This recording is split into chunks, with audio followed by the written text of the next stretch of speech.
Assalamualaikum warahmatullahi wabarakatuh. Alhamdulillahirabbil alamin.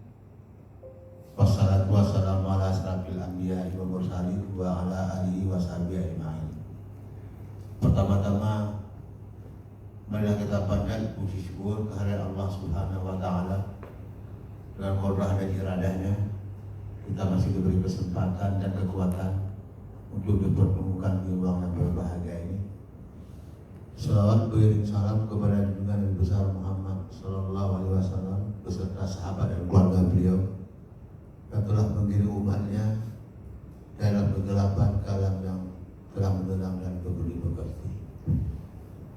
Yang kami hormati para bapak dan ibu evaluator dan kita semua yang hadir dalam kesempatan ini.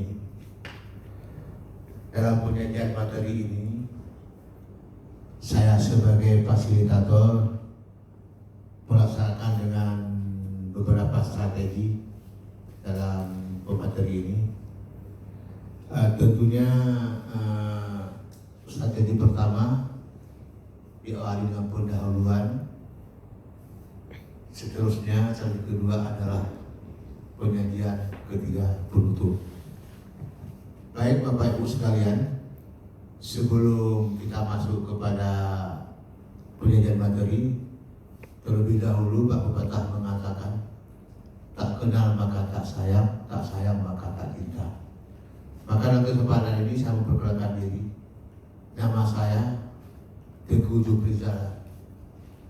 Saya dilahirkan pada tahun 1965 di Blangpidi, Kabupaten Aceh Barat Daya, Provinsi Daerah Aceh. Saya dikaruniai 5 orang anak, 1 orang istri. Bapak Ibu sekalian, adapun pengalaman pekerjaan saya, memang saya terlalu lama, mungkin lebih 20 tahun mengabdi di struktural, mulai dari kecamatan sampai ke kabupaten dalam jabatan Kabak, Kadis, Asisten, Sekda, PLH Bupati. Hari ini saya menjabat sebagai Ketua Ikatan Widya Suara Indonesia Aceh yang baru-baru ini hasil kongres diubah menjadi AUI, Asosiasi Profesi Widya Suara Indonesia. Mudah-mudahan AUI sukses ke depan. Bapak Ibu sekalian, sebelum kita melaksanakan pendalaman tentang materi ini, tentunya perlu kami awali dengan dasar hukum yang mengikat dalam hal pelaksanaan pelatihan ini. Adapun dasar hukum yang mendasari pelatihan ini, yang pertama sekali Undang-Undang Nomor 5 Tahun 2014 tentang Aparatur Sipil Negara, kemudian diperkuatkan dengan PP Nomor 11 Tahun 2007, baru-baru ini keluar lagi PP turulannya, yaitu PP Nomor 17 Tahun 2020. Juga diperkuat dengan Peraturan Lembaga Administrasi Negara Nomor 6 Tahun 2020, perubahan Nomor 15 Tahun 2019. Bapak Ibu sekalian, sekedar saya mengingatkan, PKP dan PKA ini adalah nomenklatur baru dalam Diklat substantif. Dulu namanya adalah PIM 4 dan PIM 3. PIM 4 menjadi PKP dan PIM 3 menjadi PKA. Itu sekedar hanya mengingatkan. Ini juga sejarah ke depan nanti akan Ibu mengetahui. Adapun struktur kurikulum, agenda pelatihannya, yaitu kita pada mata pelatihannya konsentrasi di etika dan integritas serta kemudian Pancasila. Seterusnya, Bapak Ibu sekalian, kemampuan apa yang kita bangun dalam pelaksanaan pelatihan PKP ini? Adapun kemampuan yang kita bangun dalam pelaksanaan PKP ini, pertama ini adalah kompetensi kepemimpinan, sebagaimana yang sudah kami buat proyektor itu, kepemimpinan melayani sebagai kompetensi manajerial untuk menjamin terlaksananya akuntabilitas jabatan pengawas merupakan kemampuan dalam mengendalikan kegiatan pelaksanaan pelayanan publik. Seterusnya Bapak Ibu sekalian, membangun karakter sikap perilaku daripada aparatur pemerintahan sehingga efektif dalam pelayanan publik untuk mengeluarkan semua kekuatan baik eksternal maupun eksternal sehingga betul-betul efektif dan efisien dalam pelayanan publik. Seterusnya kemampuan yang kita harapkan itu adalah bagaimana kita bisa mengaktualisasikan kemampuan pelayanan dan pengendalian pekerjaan sesuai dengan melaksanakan inovasi, kolaborasi, dan mengoptimalkan seluruh potensi sumber daya yang ada, baik secara internal, eksternal, dalam rangka memperoleh peningkatan kinerja pelayanan publik yang dilakukan oleh pejabat pada strata pelaksana. Bapak Ibu sekalian, ada pun deskripsi singkat yang dalam pelaksanaan pelatihan ini. Yang pertama sekali adalah membekali peserta dengan kemampuan memahami dan mengaktualisasikan moral, etika jabatan dan etika pemerintahan serta nilai-nilai bela negara guna mengembangkan etika, sikap dan perilaku dalam pengadaan pelayanan publik. Bagaimana kita menegakkan dalam pelayanan pemerintahan, etika pemerintahan dan bagi publik, mana yang boleh, mana yang tidak boleh, sehingga betul-betul semua pelaksanaan itu akuntabilitas.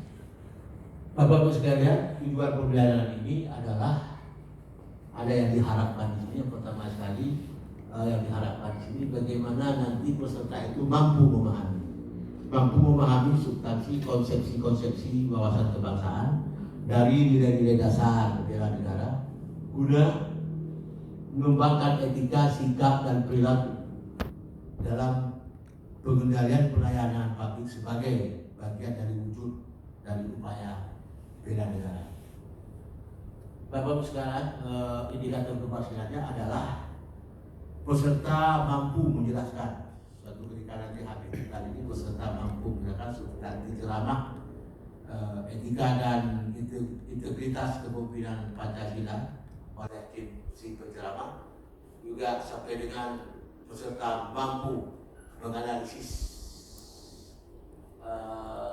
dan menjelaskan atau penerapan etika jabatan pemerintahan dan integritas dalam pengendalian pelayanan publik. Bapak Ibu sekalian, sebagaimana saya ungkapkan strategi, jadi salah satu strategi di sini adalah penggunaan metode dalam pelaksanaan pelajaran ini nanti.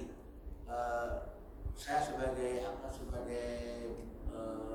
fasilitator akan menggunakan beberapa metode. Yang pertama sekali metode e-learning ini karena menyangkut dengan situasi dan kondisi pandemi COVID-19, tidak bisa bertemu muka, tidak bisa kita bertemu dalam suatu klasikan, tapi lebih kita utamakan dengan e-learning, apakah virtual, apakah nama lain yang seperti itu. Tentunya ada ceramah singkat, ada brainstorming, juga ada kisah kontemplasi, juga ada resonansi juga, ada diskusi, juga tanya jawab, menuntut pendek, juga ada kegiatan-kegiatan mendemonstrasikan sesuatu kegiatan yang lebih menjelaskan, bahwa lebih mengerti dan lebih memahami daripada penerapan materi yang kita laksanakan ini.